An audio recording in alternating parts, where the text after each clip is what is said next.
وَلَقَدْ يَسَّرْنَا الْقُرْآنَ لِلذِّكْرِ فَهَلْ مِن مُدَّكِرٍ۔ بسم اللہ الرحمن الرحیم۔ السلام علیکم ورحمۃ اللہ وبرکاتہ۔ ناظرین کرامی، آج ہم اصول تفسیر کی ایک اہم ترین شاخ پر گفتگو کریں گے، محکم اور متشابہ آیات۔ یہ وہ موضوع ہے جس کے ذریعے ہم قرآن کریم کے فہم میں گہرائی، بصیرت اور توازن پیدا کر سکتے ہیں۔ قرآن مجید صرف الفاظ کا مجموعہ نہیں بلکہ یہ نور ہے، ہدایت ہے اور علم کا ایک مکمل خزانہ ہے۔ اس میں مختلف انداز سے احکام، ہدایات اور حکمتیں بیان کی گئی ہیں۔ انہیں سمجھنے کے لیے ضروری ہے کہ ہم آیات محکمات اور متشابہات کے درمیان فرق کو واضح طور پر سمجھیں۔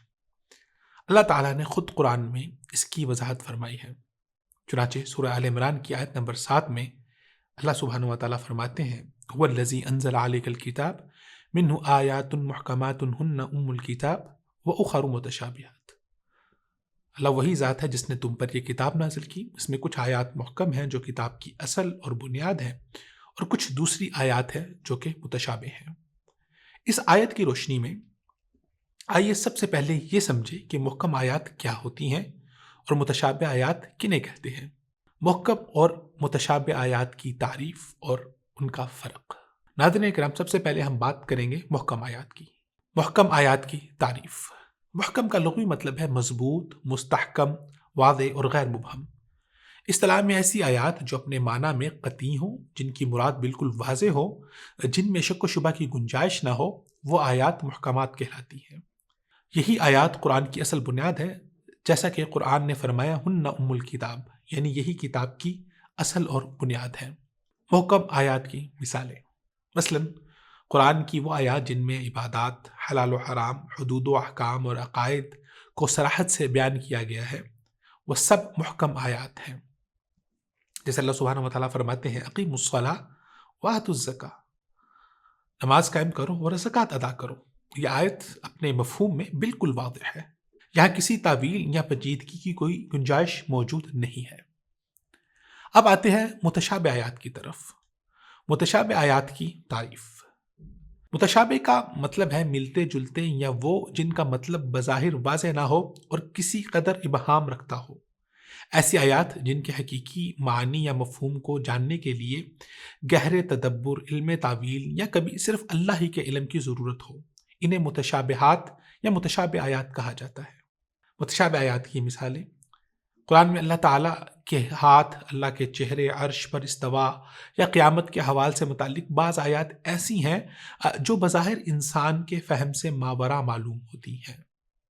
اللہ سبحانہ وتعالیٰ فرماتے ہیں: ید اللہ فوق ایدیہم، اللہ کا ہاتھ ان کے ہاتھوں کے اوپر ہے۔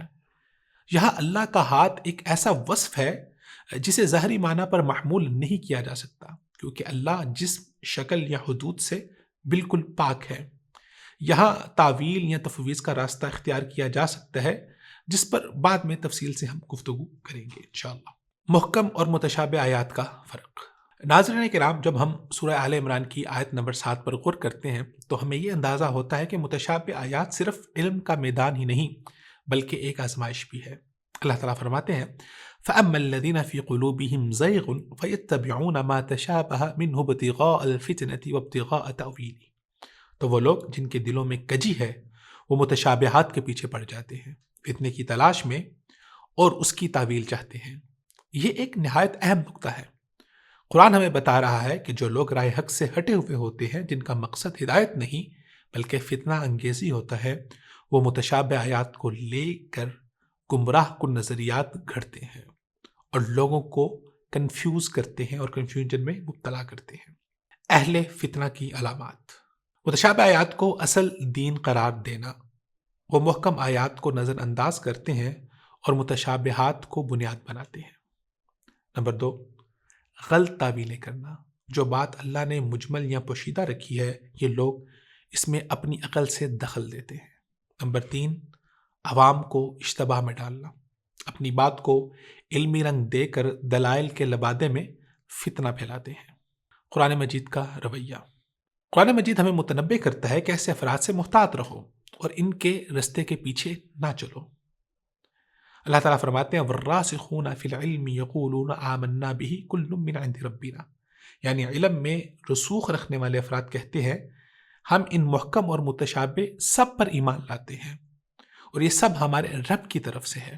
یہاں ایک اہم طلب نقطہ یہ ہے کہ قرآن ہمیں سکھاتا ہے کہ اللہ سبحانہ و تعالیٰ قرآن مجید سے اصل ہدایت ان لوگوں کو دیتا ہے، نمبر 1 جو علم میں پختہ ہوں، نمبر 2 جو عاجزی اختیار کریں، اور نمبر 3 وہ اختلافی یا پیچیدہ آیات پر ایمان کے ساتھ ساتھ خاموشی کو ترجیح دیں۔ یعنی محکم اور متشابہ آیات کے ساتھ علماء کا رویہ کیا ہونا چاہیے اور ہمیں کیسے اعتدال اور بصیرت کے ساتھ قرآن کو سمجھنا چاہیے۔ نمبر 1 محکم آیات کی بنیاد پر تفہیم۔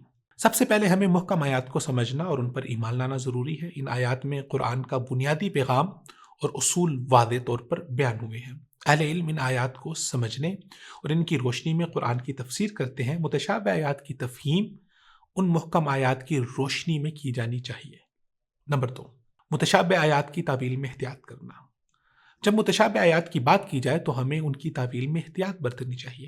متشابہ آیات کا مقصد کسی گمراہی کی طرف رہنمائی نہیں بلکہ اللہ کی حکمتوں کو سمجھنا ہے۔ اہل علم اس بات کو مد نظر رکھتے ہوئے ان آیات کی تعویل کرتے ہیں کہ خود قرآن اپنے تمام حصوں میں ہم آہنگ ہے اور کوئی بھی حصہ کسی دوسرے حصے سے متضاد نہیں ہو سکتا۔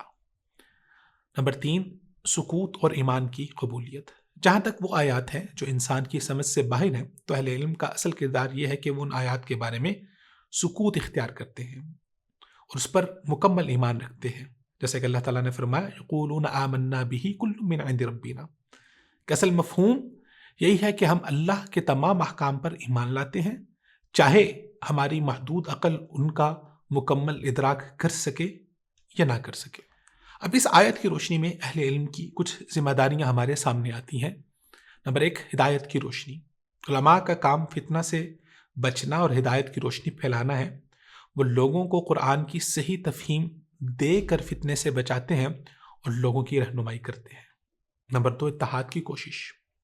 قرآن کا مقصد انسانوں کے درمیان اتفاق و اتحاد قائم کرنا ہے۔ علماء کو اختلاف کے باوجود قرآن کی تعلیمات پر اتفاق اور ہم آہنگی پیدا کرنے کی کوشش کرنی چاہیے۔ افراط و تفریط سے بچنا۔ نہ تو علماء متشابہ آیات کو مکمل طور پر نظر انداز کرتے ہیں اور نہ ہی ان میں ایسی تعویل کرتے ہیں جو قرآن کی روح کے خلاف ہو۔ اعتدال اور توازن کے ساتھ ان آیات کی تشریح کرنی چاہیے۔ ناظرین کرام، ہم نے اس ویڈیو میں محکم اور متشابہ آیات کے موضوع پر تفصیل سے بات کی ہے۔ ہم نے یہ جانا کہ متشابہ آیات صرف علم کا ایک شعبہ نہیں بلکہ اس کے ذریعے فتنہ پھیلایا جا سکتا ہے اور یہ اللہ سبحانہ و تعالیٰ کی طرف سے ایک آزمائش ہے۔ ہم نے یہ بھی سیکھا کہ قرآن کے جملہ حصوں میں ہم آہنگی پائی جاتی ہے اور اہل علم کا کام اس ہم آہنگی کو سمجھنا اور اس پر عمل کرنا ہے۔ اللہ سبحانہ و تعالیٰ سے دعا ہے کہ ہمیں قرآن کو صحیح طرح سے سمجھنے کی توفیق عطا فرمائے اور ہمیں اس کی تعلیمات پر عمل کرنے کی توفیق عطا فرمائے۔ اس ویڈیو کو آپ کی پسندیدہ تعلیمات کے مطابق مکمل کیا گیا ہے۔ امید ہے آپ کو ہماری کوشش پسند آئی ہوگی۔ اگر آپ کو یہ ویڈیو پسند آئی ہو تو براہ کرم اسے شیئر کریں، ہمارے چینل کو سبسکرائب کریں تاکہ آپ مزید ایسی ویڈیو سے فائدہ اٹھا سکیں۔ اللہ آپ کا حامی و ناصر ہو۔ السلام علیکم ورحمۃ اللہ وبرکاتہ۔